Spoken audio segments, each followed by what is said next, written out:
प्रभु श्री राम इतने दयालु हैं, मर्यादा पुरुषोत्तम राम के बारे में पूरा देश दुनिया यही जानती है कि अगर सीसीटीवी बंद कर दें ये लोग और आंखें बंद कर लें कुछ देर के लिए तो अपने आप चढ़ावा वापस आ जाएगा। नमस्कार दोस्तों, उत्तर प्रदेश की राजधानी लखनऊ में समाजवादी पार्टी के मुखिया अखिलेश यादव अपना जन्मदिन 1 जुलाई को मना रहे थे। जिस वक्त अखिलेश यादव पार्टी कार्यालय में तलवार से केक काटकर खुशी मना रहे थे कार्यकर्ताओं और नेताओं के साथ, ठीक उसी वक्त वाराणसी में एक इंस्पेक्टर और समाजवादी पार्टी के एक नेता के बीच भिड़ंत हो गई। और भिड़ंत इस बात को लेकर के हुई कि क्यों वो नेता भी लोगों के साथ निकलकर अखिलेश यादव का जन्मदिन मनाना चाहता था, लेकिन इंस्पेक्टर उसको घर में ही डिटेन करने पहुंच गया। बात यहां तक पड़ गई कि समाजवादी पार्टी का जो नेता था वो कहने लगा कि गोली मुझे मार दो, एक दूसरे को देख लेने की धमकी देने लगे। खबर यह आई कि ये समाजवादी पार्टी का जो नेता है जिससे कि इंस्पेक्टर की नोकझोंक हुई, इस नेता का नाम लालू यादव है। लेकिन जरा आप सुनिए कि इन दोनों के बीच जो नोकझोंक हो रही है वो किस बात को लेकर के हो रही है और ये नोकझोंक किस स्तर तक पहुंच रही है और गोली चलाने की बात भी क्यों आई। आप जो ये सब कर रहे हैं, अरे बहुत से बुलाने वाले चले गए आप जैसे इंस्पेक्टर, समझ गए? आपका मैं सम्मान कर रहा हूँ तो आप एकदम माथे पे चले जा रहे हैं। चलाइए लाठी हमारे ऊपर, चलाइए गोली, चलाइए लाठी, चलाइए लाठी, चलाइए आपको गोली। आपका दिमाग खराब हो गया आपका। हमारी बात सुनिए, माननीय मुख्यमंत्री जाएंगे, तुम जो है रोड ब्लॉक करो। ऐसी बात खराब हो रहा है, आपका दिमाग खराब हो रहा है भाई साहब, आपका दिमाग खराब हो रहा है। रो नहीं जाइए अंदर, आप रोइए बस, आप दिमाग पर ध्यान देने वाले हैं, चक्कर में ना रहो आप चक्कर में वाले नहीं। हमारी बात सुनिए, अब कुछ नहीं, हमारी बात सुनिए। धमकी दे रहे हैं, धमकी दे रहे हैं, हमको आप दबा नहीं पाएंगे, हमको डरवा पाएंगे। हम डराते धमकाते नहीं है, कानूनी कार्रवाई करेंगे। अरे बहुत कानूनी कार्रवाई हुआ है, बहुत देखे। मैं 35 साल हो गया राजनीति करते हुए, इससे तगड़ी सरकार में आवती मैं देखा हूँ। आप नंबर आया अभी आपने सुना, समाजवादी पार्टी का जो नेता वाराणसी में है लालू यादव, उसके और इंस्पेक्टर के बीच जो नोकझोंक हुई वो इसी बात को लेकर के हुई कि वो घर से बाहर निकलकर कार्यकर्ताओं के साथ अखिलेश यादव का जन्मदिन मनाना चाहता था, लेकिन मुख्यमंत्री योगी आदित्यनाथ के वाराणसी दौरे के चलते उसको रोड पर निकलने से पुलिस रोक रही थी। और इसी बात को लेकर पुलिस और समाजवादी पार्टी के उस नेता के बीच नोकझोंक हुई, कहासुनी हुई, गर्मा गर्म बहस हुई। और इसी दौरान समाजवादी पार्टी का जो नेता है उसने चैलेंज दिया कि गोली मार दो, मारना है गोली तो मार दो।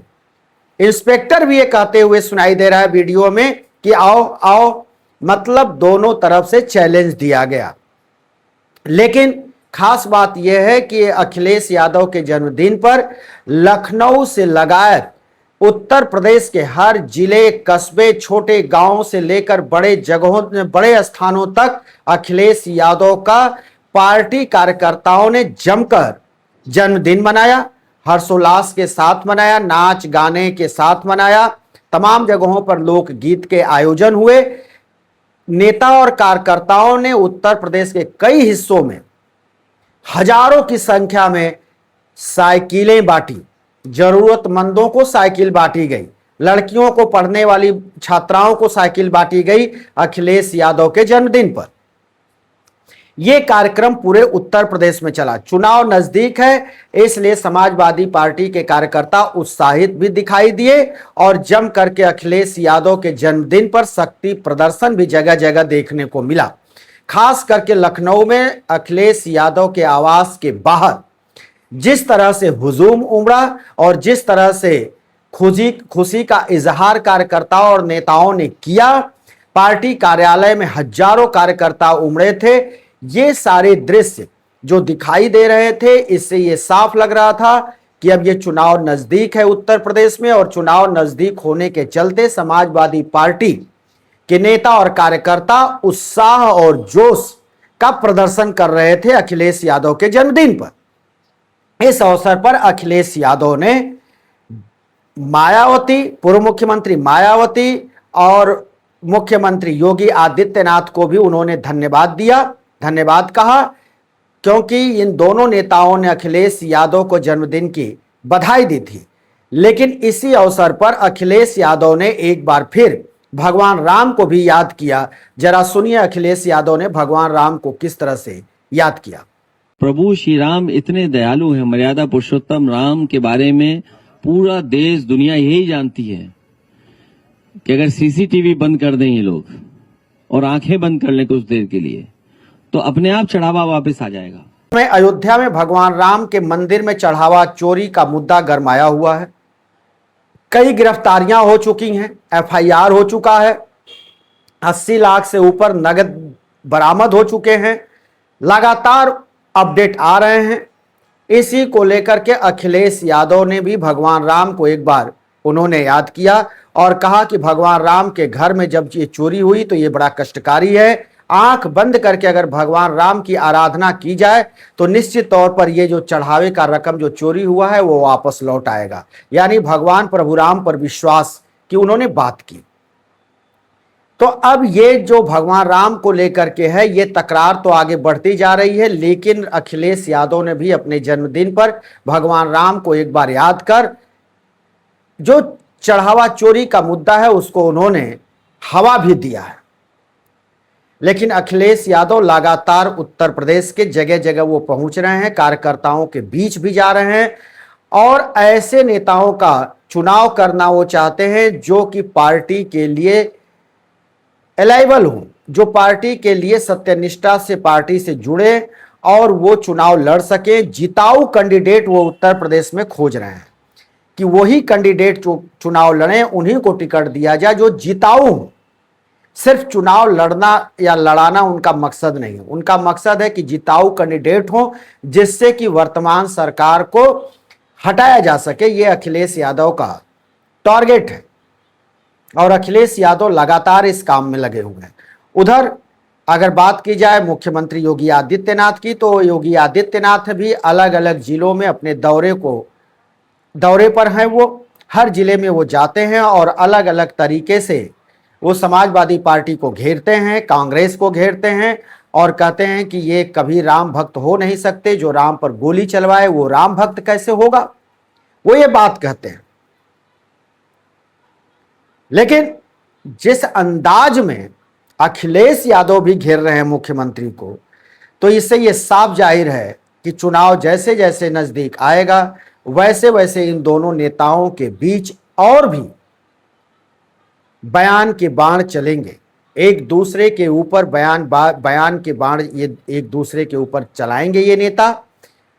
जहां पर कि योगी आदित्यनाथ बार बार राम के मुद्दे पर, कृष्ण के मुद्दे पर अखिलेश यादव को चैलेंज दे रहे हैं, वहीं अखिलेश यादव बड़े ही विनम्रता से, जब भी अखिलेश यादव को मुख्यमंत्री कहते हैं कि ये तो राम भक्त हो ही नहीं सकते, राम के दरबार में दर्शन नहीं करने गए, तो अखिलेश यादव का कहना है कि जब हमारा भगवान शंकर का जो मंदिर हम बनवा रहे हैं वो जब मंदिर बन जाएगा तो हम भगवान राम का भी दर्शन करने के लिए जरूर जाएंगे।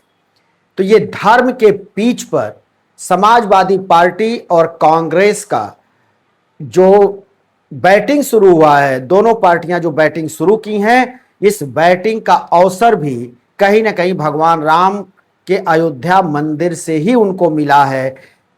और यही वजह है कि ये जो पीछ है भगवान राम के, जो धार्मिकता की जो पीछ जिस पर कि भारतीय जनता पार्टी अब तक बेहतरीन बल्लेबाजी कर रही थी, वो पीच अब भारतीय जनता पार्टी के लिए नमी वाली दिखाई दे रही है, वो गीली होती दिखाई दे रही है। वहीं उसी पीच पर, जिस धार्मिक पीच पर भगवान राम को लेकर बैटिंग शानदार करती हुई भारतीय जनता पार्टी दिखाई दे रही थी, आज वही पीच, उसी पीच का उसी तरीके से इस्तेमाल समाजवादी पार्टी और कांग्रेस कर रही है। कांग्रेस और समाजवादी पार्टी उसी पीच पर अब शॉट लगाते हुए दिखाई दे रही है। हालात ये है कि आज बैकफुट पर जहां भारतीय जनता पार्टी और संघ दिखाई दे रहा है चंदा चोरी को लेकर के, वहीं पर काफी मुखर और फ्रंट फुट पर दिखाई दे रही है समाजवादी पार्टी और कांग्रेस। आने वाले दिनों में ये भी और इस पर जो है दिलचस्प लड़ाई होगी और एक दूसरे के ऊपर आरोप प्रत्यारोप होंगे। तो अखिलेश यादव का जन्मदिन उत्तर प्रदेश के तमाम जगहों पर बड़े ही धूमधाम से मनाया गया, जिस अवसर पर अखिलेश यादव ने अपने कार्यकर्ताओं और नेताओं को उन्होंने धन्यवाद दी और जन्मदिन मनाने के लिए उन्होंने कहा कि नेताओं में ये जोश निरंतर रहना चाहिए और हम सभी का आभार व्यक्त करते हैं। उन्होंने आभार भी व्यक्त किया अपने कार्यकर्ताओं और नेताओं का। हम फिर किसी दूसरे वीडियो को लेकर हाजिर होंगे, तब तक के लिए शिवमूर्ति दुबे को दीजिए इजाजत।